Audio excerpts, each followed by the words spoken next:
Hello, my name is Dan Vo, and I am visiting here at Pallant House Gallery from Queer Britain, which is the first LGBTQ+ museum in the country. And so I've been invited here to come see the works of Glyn Philpot and sort of cast a bit of a queer eye on some of the objects and approach the works from that particular perspective. What can we tell about the works when we look at his work and we kind of think about the ways in which he interacted with his own sitters?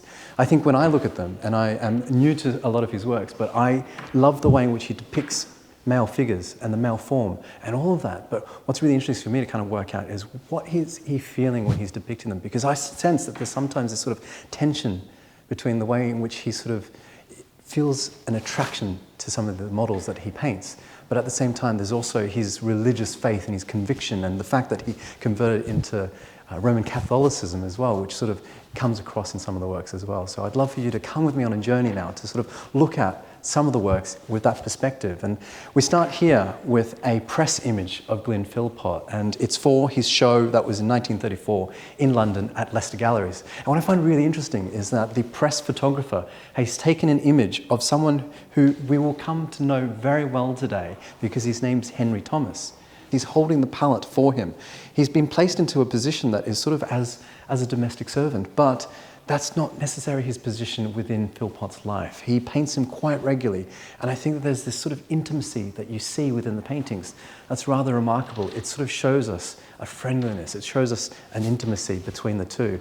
And if we come across to this set of paintings over here, this one lives here at the gallery, and I think it's quite beautiful.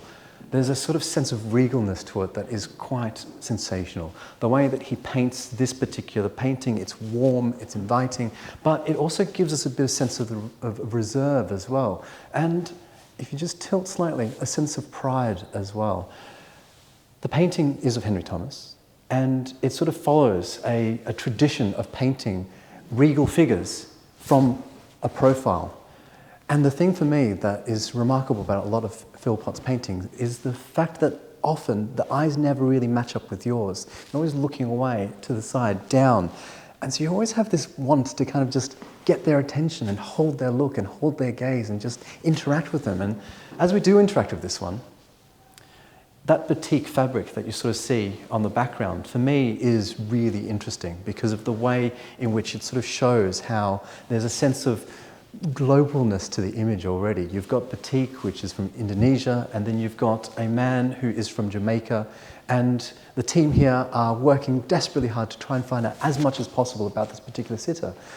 But you've already got some connections between here, Britain, but also Indonesia, and also to Jamaica as well. So as you kind of explore that a little bit more as well, I'm reminded of the Dutch wax that's used in Yinka Shonibari's work as well, where the fabric itself is used as a marker of African identity as well, or is used as a marker of Caribbean identity as well. So often the fabrics are being sold you can go to local markets and find them, and the batik fabric has led to it being created as Dutch wax, which was used as a trade between Indonesia, the Netherlands, and also Africa, but is now very much used as a sense of identity marker. And so it's really interesting for me to sort of see it there on the painting as well. This painting here starts to pick up a sense of the modern style of painting, or the modernist style of painting that Philpot picks up later in his career. He sort of breaks away from what he's best known for. And I think it's an interesting point to start to talk about the fact that he was, of course, one of the most renowned painters of nobility, society, and the great and good of the country. And simultaneous to that, he was always interested in painting people who were from more marginalized backgrounds as well. So people of color, people who are from working classes, and also people who are artists and performers, and not necessarily the ones who are taking the front of the stage, also those back of stage. And we're going to see some today that are very interesting to look at with that perspective in mind. But this one in particular, it's just the way that the paint is so sort of sparingly applied, as opposed to some of his earlier works that I find incredibly fantastic. And some of it is an influence from when he'd spent time in France and also Germany as well. And there's press clippings from the time that sort of says, Philpot goes Picasso. But there's something in the sparing way in which it is applied that I think gives us so much more of a sense of identity, but also intimacy. It really does draw you in. These paintings even though they're so lightly applied, are some of the most beautiful, for me, Philpot paintings there are to see. So we started with a press image of Glyn Philpot, but here is actually the painter himself depicting himself. I love self-portraits. They're really interesting insights into what a painter is thinking about themselves. This is quite early on in the piece, so this is 1908, and it's a few years before he would break his way into the London art scene, and then of course globally as well, with a painting of a matador. But here you sort of already see the way in which he is trying to show himself as an artist. There is of course the palette, there is of course the paintbrush in his hand, and he's rather smart. I like how there's a hint of the suspenders that are peeking through his waistcoat as well. It's something that I personally always struggle with when you put on a waistcoat. Where do the suspenders go? You have to tuck them in. But here he is sort of showing to the world exactly what his ambition is. And it is to be a great painter of grand society, but also somebody in the tradition of the old masters as well. And some of the paintings that we will see now do very much follow through that theme, because he does think deeply about the way in which they painted. He wants to know the way that they painted, because the first step for any painter in his mind was to know how to paint through those who knew how to paint. And already in this painting there's also something that I rather like, and some of the ways in which he paints is beautiful in terms of the way that colours and tones appear on the face. There are sort of layers upon layers, and the hints of colour that you sort of see on the face is sort of that final, very thinly glazed splash of colour that brings it to breathe life into the painting. And I think that's some of the things that he just does so exquisitely well. And I think should make so many other artists jealous, because it just does make it feel like this is a painting come to life. There's one more tiny detail I want to point out before we leave this particular painting, which is I'm a big fan of the cufflink as well. And I've noticed that in his press picture and in this particular painting, he's got the cufflink in shot. And some of the team here have sort of looked into exactly where some of his cufflinks have gone. And we do know that his great niece has actually turned a pair of cufflinks into her earrings now as well. So they're still being worn with great pride. So Philpot was inspired by the arts and crafts movement as well as the Pre-Raphaelites, but very much I think his great passion early on in the piece was the old masters. And this does very much follow in that lineage where you've got Van Dyck, Rembrandt, Rubens. Also, he was really interested in the works of Velázquez and also Titian. But here, this is a remarkable painting because this is the first time it's actually been displayed in the public for about 100 years. And it is also testament to the team here and the amount of effort that they put into this exhibition, because this has sort of been rediscovered. It was not known where this painting was, and they've found it and put it back on display. And I think if we appreciate it for a moment, it is incredibly beautiful. There is this sense for me of a depiction, again, of a black figure, but it's done so beautifully. There is a sense of identity, there's a sense of dignity in this particular image, but we're also sort of seeing black on black on black as well, and the way in which the colours have all come together, but you sort of feel that there's a sort of a halo still coming through, even in the dark of the image. I think is really, really well done. You come in really close, you'll see that there's sort of ways in which he has over-painted the black a few times to create those deeper shadows as well. His control and his mastery of the paint is intense. I love it. It's so patient the way that he painted. He would wait for it to dry and then apply those final glazes as well. And the effect is utterly beautiful. If you're here in person like I am, you can't help but be drawn in deeper into the story. There's just something as well in the way in which he's got this like heavily lidded look and sort of looking down again. I think there's just a stunning quality to this image. And we come to another painting that explores that sense of light and shade, but in a slightly different way. Now, this particular image I find incredibly alluring.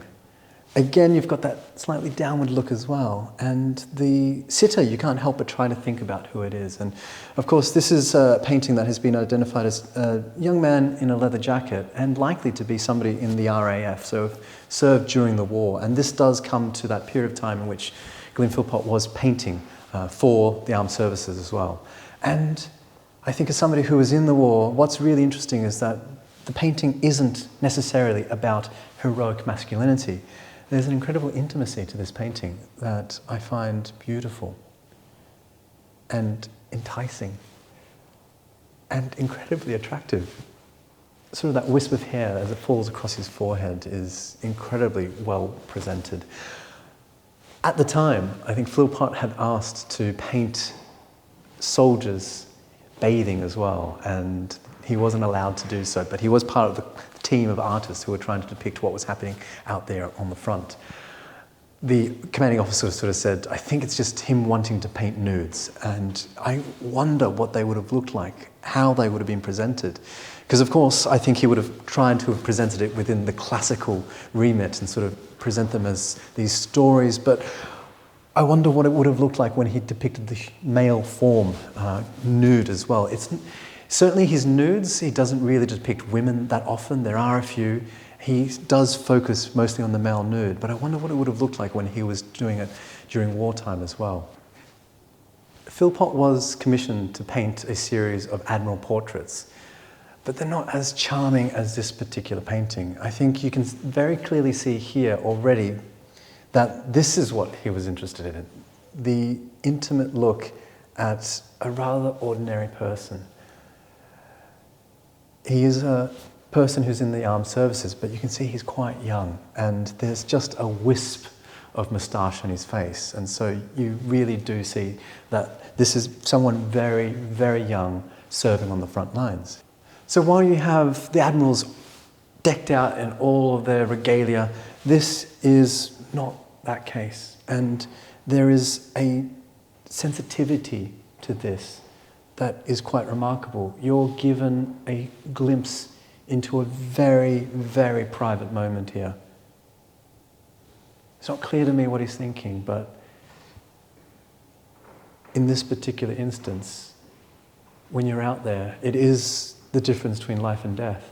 And I think that there's something in the way that Glyn Philpot explores that topic as well, the idea of youth and attractive handsomeness, but also there's a flip side as well, which is a sort of a vanitas or a memento mori as well. And for me, the darkness that almost consumes this image, save for the light, the radiant light from the face, that sort of glows. I think he's always thinking about that double-edged sword between youth and aging, but also being on the very precipice of danger as well. We've been looking at some of the paintings in which Philpot explores topics that are of interest to him. And I think this is probably one where it shows us exactly what is of interest to him when it comes to homoerotic desire. There's a tension sometimes in his paintings because he's really grappling with his own sense of self. And this is probably a key hint to what is going on in his mind artistically as well. This is Student with Book, but if you look at the book, on that page is an ignudi, a male nude painted by Michelangelo from the Sistine Chapel.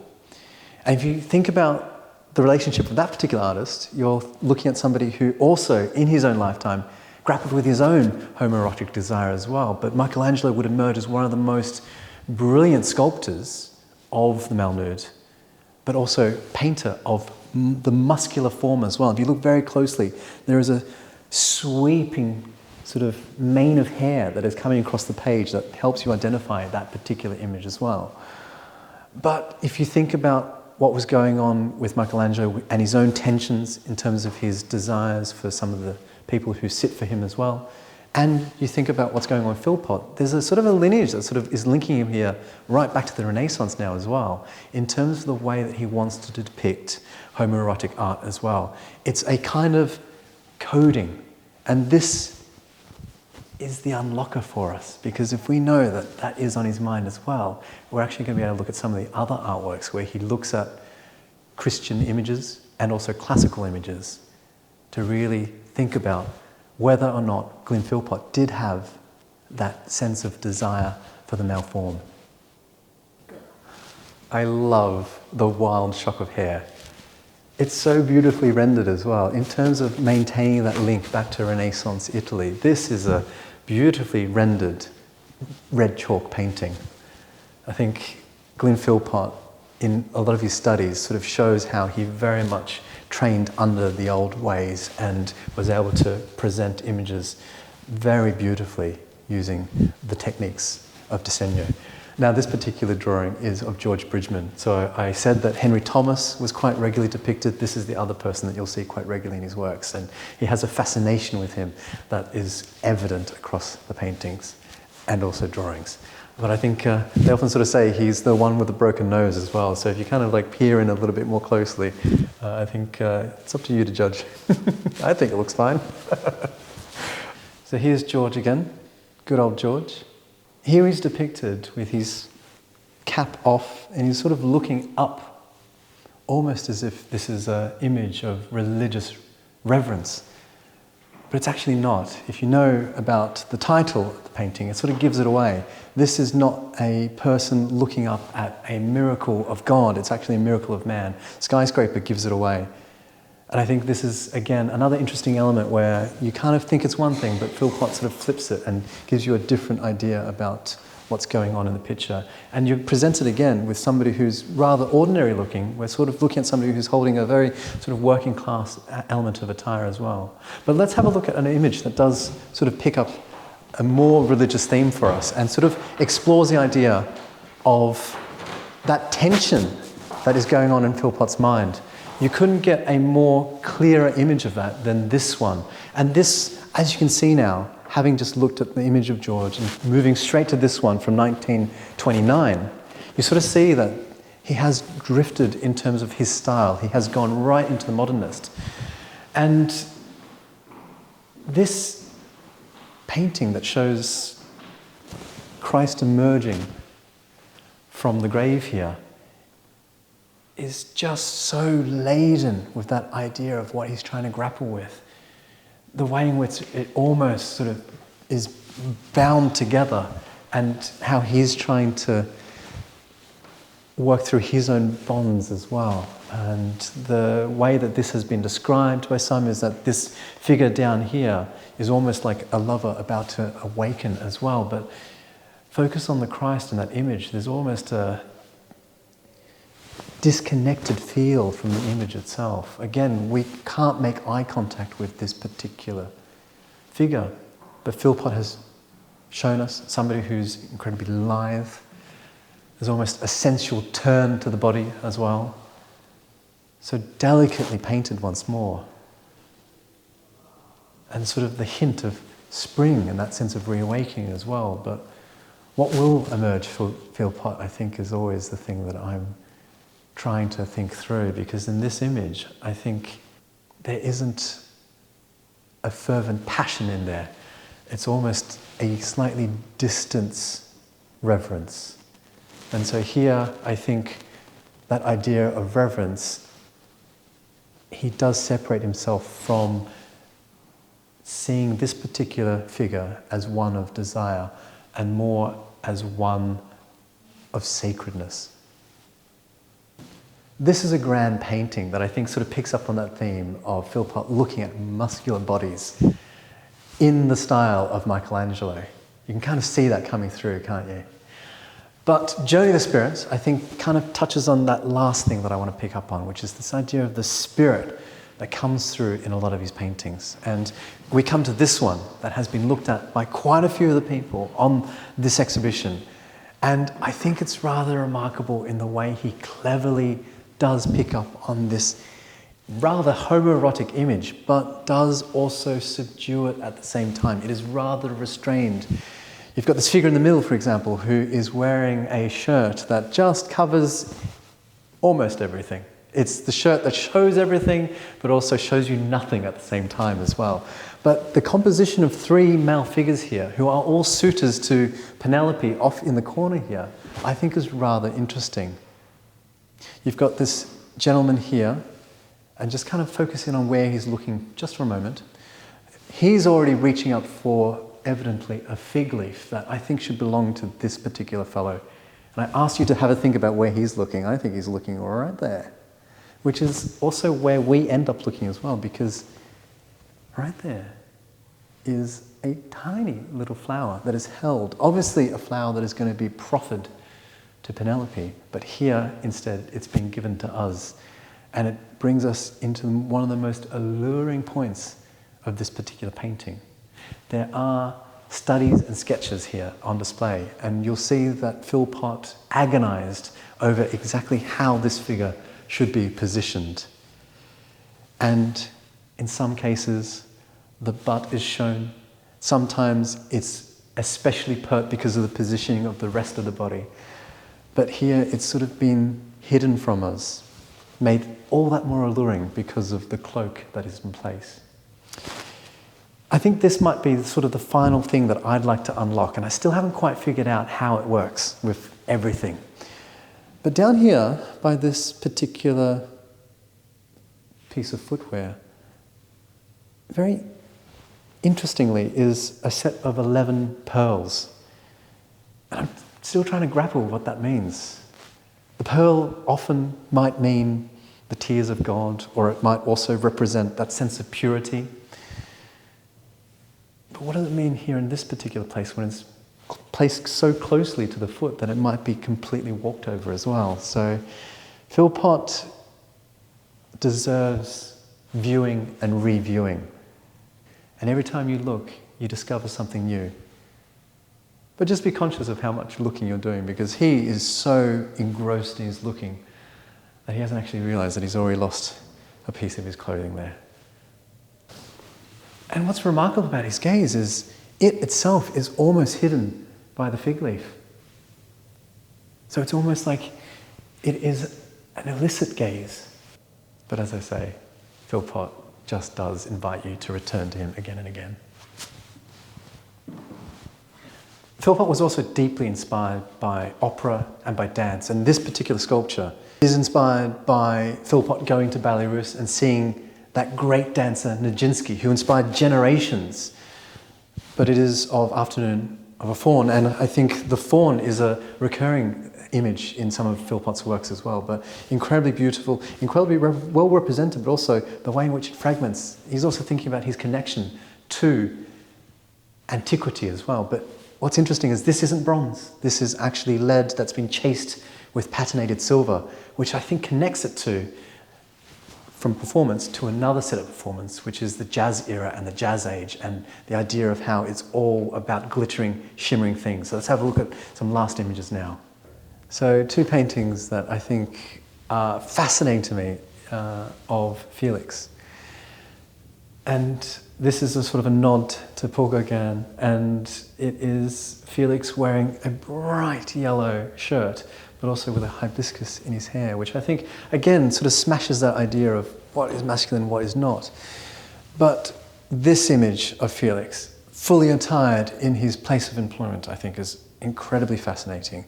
Here he is, bright red, he stands out in this picture, and he's very enticingly holding the curtain back to all the alluring excitements that are beyond in that nightclub. You can see a couple sort of dancing away already. One of the things that is remarkable about this painting is the way in which his eyes, Felix's eyes, and where they look become a focal point. Follow them through. They don't look at the woman who's about to enter this nightclub, beautifully dressed in this gorgeous outfit. They fall to the gentleman behind her. So once more, I think we've got this idea about Philpot giving us a little bit of a hint into what's going on in his mind as well. What are the alluring excitements that await him when you pull back that curtain? This is a modernist painting for Philpot. The red is so sparingly applied to the canvas. And there's something in the pink that I rather like as well, but this figure is so beautifully done. Jan Erland, who in this case is an athlete, and there are paintings that Philpot does that I think are remarkable, that include ballet dancers, include acrobats, and in this case the athlete, and also actors, I should say. This is incredibly campish, painting here, but in this particular one, I just think it's really interesting the way in which we can think about how across all these different people and the way in which we're given a behind-the-scenes glimpse, there's a sense of a performance as well that's being given. And I wonder about that idea about a figure like this, how performance is so crucial to their survival and their livelihood as well, but also the performance in which we see on a canvas as well. So be it a costume, be it makeup, or be it just the things that they have that try to depict something otherwise to you. If you strip that all away, what happens? And here, I wonder about exactly what we're seeing in terms of the particular setting. Are we seeing someone who is about to go perform, or are they about to come off the performance and then take it all off and return to their own selves? And then what is that own self? And I think it's something that Philpot always kind of leaves us in limbo in terms of thinking about as well. I've said that you're often given a glimpse into the person, but how much of that is truly the person? How much of that is what they're trying to convey to you? How much of that has been interpreted through Philpot himself? So it's a quandary that I think I'm always left with.